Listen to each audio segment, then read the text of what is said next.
यानंतर पुण्यातून एक धक्कादायक बातमी समोर येते। बापानेच आपल्या मुलाचा गळा कापून खून केल्याची घटना घडली आहे। पुण्यामध्ये पत्नीवर चारित्र्याचा संशय घेऊन बापानं आपल्या मुलाला संपवलंय।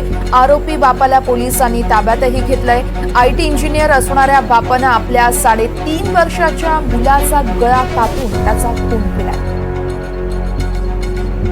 या संदर्भात राहुल कुलकर्णी आमचे प्रतिनिधी आपल्याला सविस्तर माहिती देतात। राहुल, नेमकं काय घडलंय?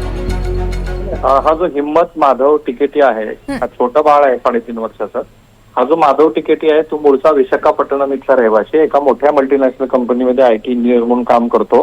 परंतु हा सुरुवातीपासूनच आपल्या पत्नीच्या चारित्र्यावरती त्याला संशय होता आणि त्या संशयातूनच काल संध्याकाळच्या सुमाराला आपल्या ह्या छोट्याशा मुलाला घेऊन तो घराबाहेर पडला। एका मॉलमध्ये तो गेल्याचं नंतर दिसलं आणि मग एक ज्या कंपनीत तो काम करतो त्याच्या आजूबाजूला थोडासा निर्मनुष्य भाग आहे, त्या ठिकाणी निश्चितच त्यामुळे पुढे काय होतंय ते बघणं अतिशय महत्त्वाचं असेल। राहुल, खूप खूप धन्यवाद तुम्ही दिलेल्या या सविस्तर माहितीसाठी।